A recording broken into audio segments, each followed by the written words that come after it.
Welcome to Just the Facts. You know, the industry's gone through a lot of evolution, including your partners. We have a very special guest today to help discuss that matter, Mr. Ryan Mulligan. Ryan, welcome to the show. Thank you, Bob. Appreciate you being here. Thank you for having me. Ryan's special to us here at Carfax because indeed Ryan works for Carfax. He is the director of business development. Did I get that right? You got that right. That's a recent promotion, so congratulations on that. Thank you so much. You were also honored with the 40 under 40 at one point. We're very proud of Ryan, and we're glad he's here with us today. Thank you. So, Ryan, you know, we work with closely, and in fact, Just the Facts works with closely the dealers, and we talk about what the dealers have had to face. You know, we asked you to join us on the program today because, you know, the partners, if they're good partners, have had to do the same thing. They've had to adjust, right? And you work with all of our partners here at Carfax. So is there one or two things you can think of, and we can go into a little more detail later, but is there one or two things you can think of that they've all had to face and maybe the last 2 years have worked on? Yeah, certainly. It's a great question. So we have the pleasure of working with 200 partners that evolve over our consumer and dealer verticals. So that we're all in this together, like you said. We're all making changes on the fly. But the two things that come to mind is, one, addressing the inventory shortages. Yeah, so it's a big one. It's a popular one. I mean, everyone is saying, I can't find good cars, whether it's seeking those from the consumers or seeking a wholesale outlet to find good cars. That seems to be a common problem. And two seems to be consumer relationship management, I'll say. So yes, it very much seems like components of the CRM. Yeah. But now more than ever, it's with inventory shortages, how do I stay engaged with my past sales and service customers? Yeah. So those are two big ones that I think resonate with me. You know, we happen to be at the latest event, right? And all the partners are there, and they're all kind of trying to figure it out, right? They're all getting hit with, here's what we need as a dealer. Here's how we needed to do this as a dealer. What do you got for us? How can you help us, right? We certainly get that quite a bit. You know, one of the things that's changed in the industry, too, is the interaction between the dealer and the consumer, right? Now, obviously, we specialize in the consumer, but the dealer and the consumer interact more than they ever had before as dealers have reached out to them for inventory. Would you agree with that? The whole we buy your car thing? 100%. And I know a lot of partners have been working on tools, whether it be online or chat or any of those things. Can you speak to some of that? Because I know that's a buzz when we were just talking to them recently. Yeah, it continues to be a growing evolution of digital retailing tools. Yeah. So every engagement that you can seek out, whether it's what's my car worth, how much is my car worth, am I pre-qualified for this vehicle, those are important things. And really, it's an important race for the dealer to participate and to look into these options, just because a consumer is looking at multiple ways to buy cars these days. And so they're also trying to find, what can I afford? How much is, or what's my credit score? Am I pre-qualified? It's all important for the consumer. Yeah.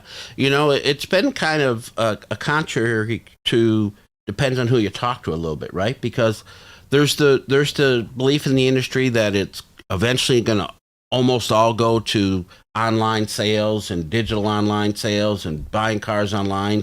And certainly there's some companies doing well with that, right? They're just kind of getting going. Hyundai just released a report that said 95% of the final transactions still took place in their dealership, right? So the communication prior to getting them there becomes ever more important, right? The way the dealer gives them their information, the way they respond to their information, the accuracy of the information.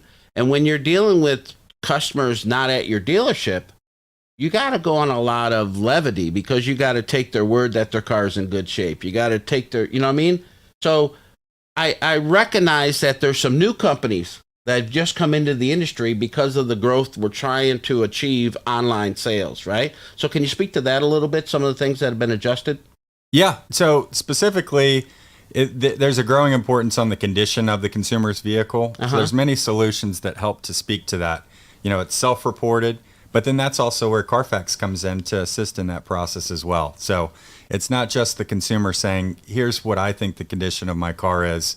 Carfax is able to step in and help in that process as well. But again, to your point, it's still meaningful for the dealer to be an engagement point for the consumer. They're local in the community, so it's often that they're supporters, they're philanthropists in the community. Right. And it's important to still stay engaged in those ways because, again, you want a life cycle management with that consumer that not only are you attempting to sell them a vehicle, but that you also want to service them for the rest of their life and keep them in that cycle. Yeah.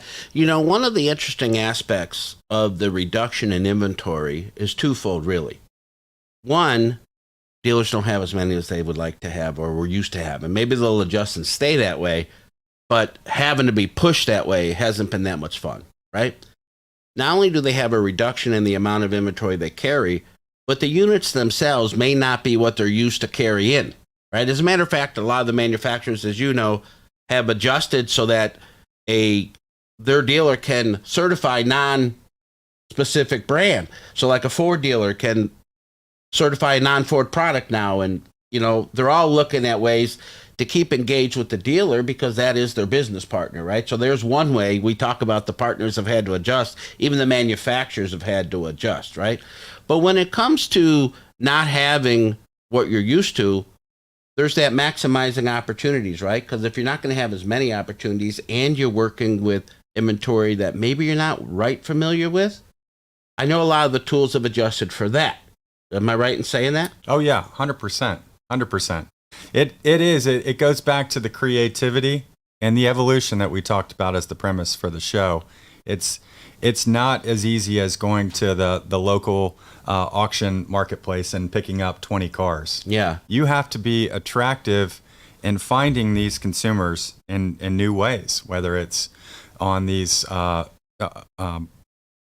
direct-to-consumer marketplaces like Craigslist or Facebook Marketplace, but you have to be a little bit more creative in how you acquire your inventory. I recently was talking to a partner out there who does just that, looks at where consumers sell their cars, puts all that data together, gives that to the right. I'm sure we're partnering with them in one way or another. Yes. That's brand new, right? Or relatively new, or at least there's more of them because it's needed more now than ever before. That was interesting to me, right? Being able to prospect where they're selling their vehicle to say, hey, we'll buy your car, right? Well, that's kind of cool, right? Very cool. And that's definitely a piece where Carfax can help. We can help on both the dealer and the consumer side. Carfax is everywhere. So we're able to make that connection to help the dealer acquire the car and to ensure that they're getting a vehicle with no known issues, and also protection for the consumer.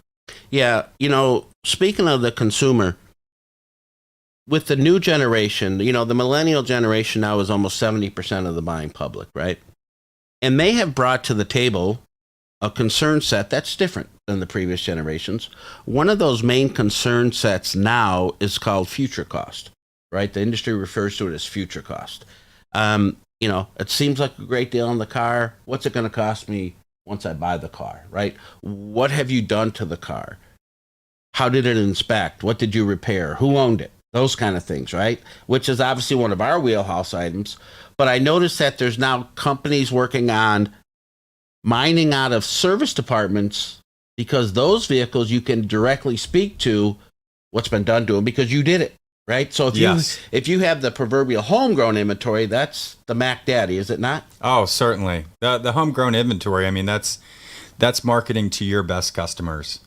Someone that has both bought and serviced inside of your dealership, they have to continue to be one of your central focal points to continue that customer life cycle management. So it's the best opportunity that you have to acquire known inventory that you've directly serviced. Yep. You have a lot of confidence putting a number on a car that you've directly serviced. And also then bringing that consumer and telling them that, hey, there's an opportunity for you to get into a newer car. Mm-hmm. You can get creative and give them the same payment.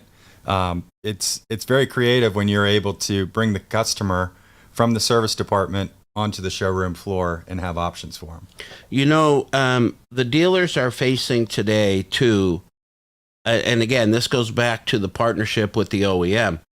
They're facing reduction in new car inventory, right? Production's down, restrictions on parts and shipping and all that's caused problems. A lot of the dealers today, a lot of their business is done with inbound inventory, ordering inventory. The amount on the ground is a lot less than it used to be. And some of the manufacturers most recently said that ain't changing anytime soon, right? Everyone's asking, when's it going to change? When's it going to change? So even that part of the business, things like the certified pre-owned. So if a customer would like a newer vehicle, but you don't have a brand new one, that's where our certified partnership comes in, right? With Certainly. the certified production. So how do we help in that aspect, or how are the partners out there helping in that aspect? Yeah, so Carfax is one way.